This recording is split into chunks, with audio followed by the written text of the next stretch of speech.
Mais avant, si vous le permettez, je voudrais donner la parole à Jean-Félix Vallat pour qu'il nous présente un projet que je trouve très important, qui s'appelle Graines de mémoire.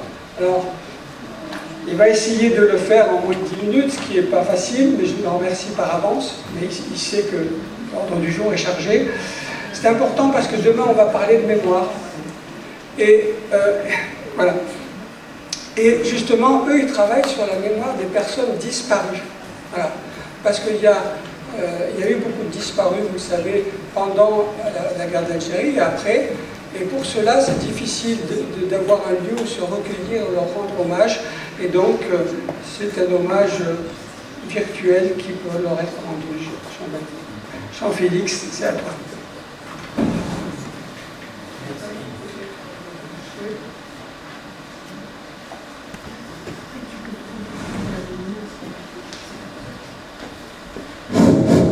Ça marche.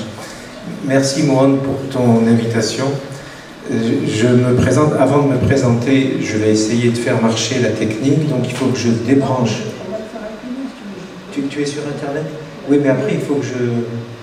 Comme tu veux, moi je peux dire. Ça devrait marcher. Sinon, sur le mur, ça marche.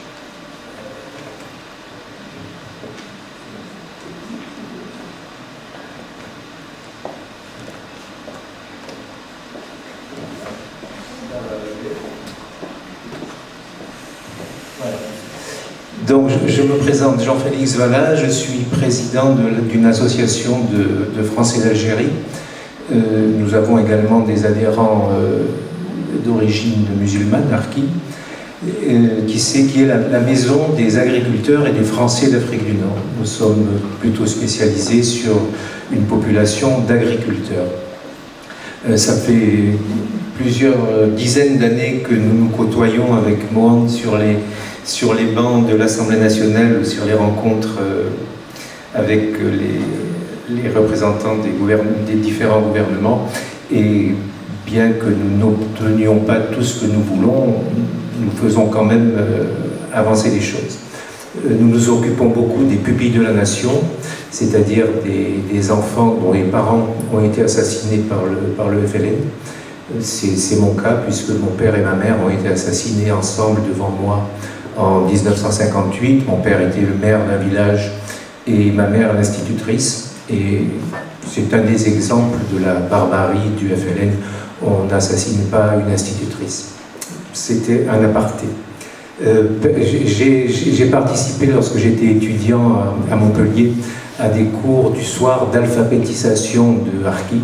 Et je m'en souviens, j'en ai un souvenir très ému, parce que ces personnes étaient complètement perdues, complètement déboussolées, ne comprenant pas ce qui leur était arrivé.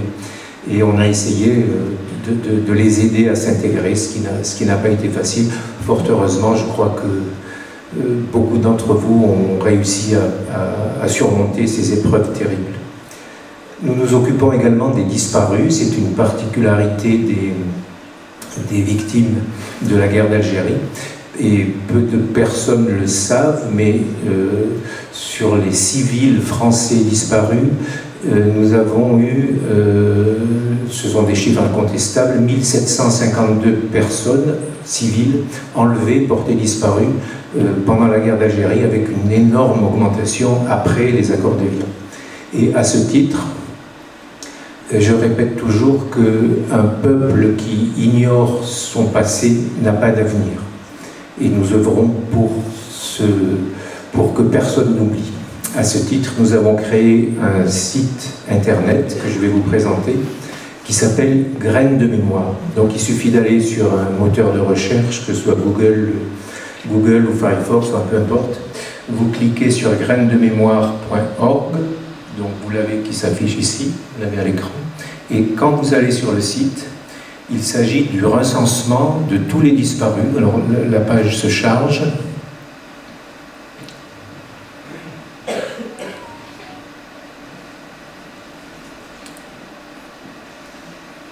Ça va marcher.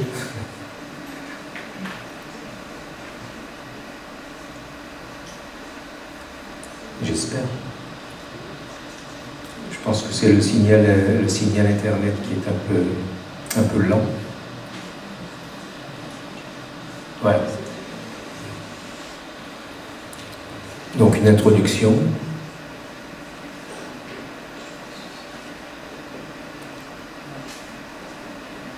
Il s'est agi d'apporter à cette population de familles de disparus, d'apporter un recueillement, d'apporter la possibilité d'aller se recueillir sur ce cimetière virtuel. Donc, vous avez, aujourd'hui, nous avons 1722 disparus civils, 652 militaires, qui sont représentés par des étoiles. Donc, les étoiles jaunes, ce sont les civils, les étoiles blanches, ce sont les militaires. Lorsqu'on clique sur une étoile, on arrive directement sur le nom du disparu. Donc ce monsieur Tahar Rechidi est né en 1922, il a été enlevé par le FLN en 1959 et le jugement déclaratif de décès a été rendu en 1967 par le TGI de la Seine. Il a été reconnu mort pour la France. Lorsque nous avons une famille qui peut nous fournir des documents, nous mettons, je vais vous montrer, nous mettons sur le document de la personne beaucoup plus de détails sur ce qui s'est passé. Alors on peut rechercher par nom, par ville, par année.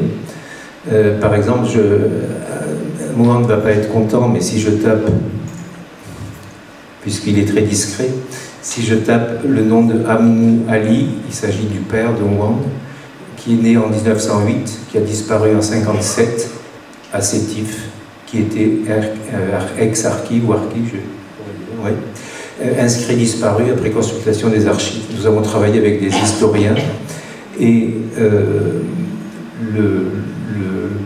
comment dire, la recherche de ces disparus se fait, comme je le dis, par nom, mais aussi par lieu.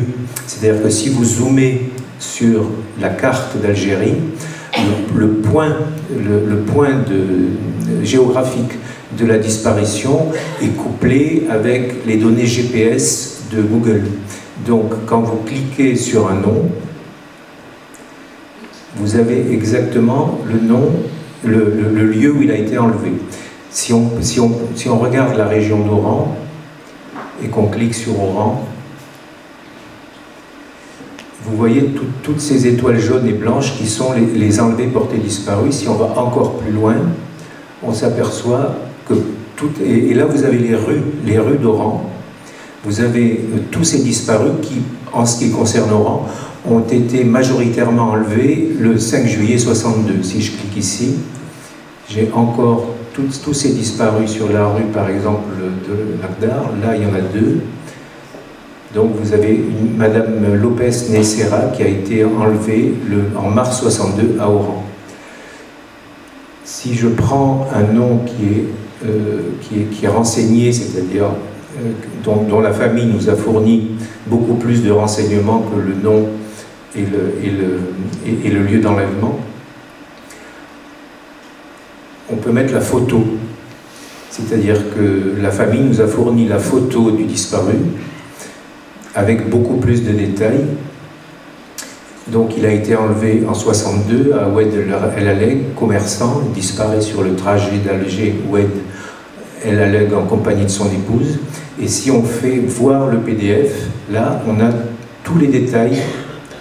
Ça se charge, c'est un peu lent.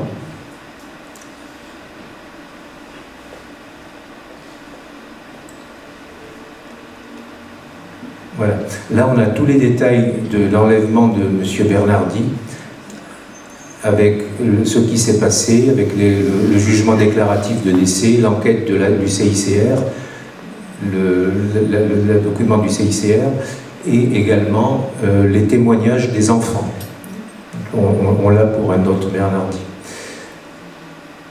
Donc ce projet a été, ce site a été ouvert à une date symbolique qui est le 5 juillet, date du massacre d'Oran, dont vous avez bien sûr, dont vous connaissez les détails.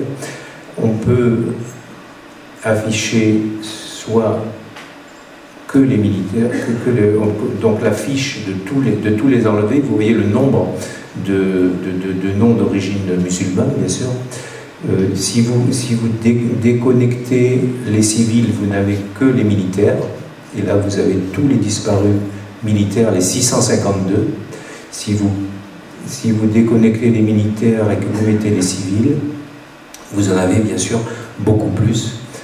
Tous les disparus de la guerre d'Algérie, dont personne n'a retrouvé les dépouilles et dont personne ne sait, bien évidemment ils sont tous morts, mais cela donne à leur famille la possibilité de les faire revivre, puisque revivre, du moins consulter cette espèce de cimetière virtuel qui est destiné soit aux familles, mais soit aussi aux chercheurs qui peuvent travailler sur la guerre d'Algérie. Monsieur Kemener est là pour en témoigner.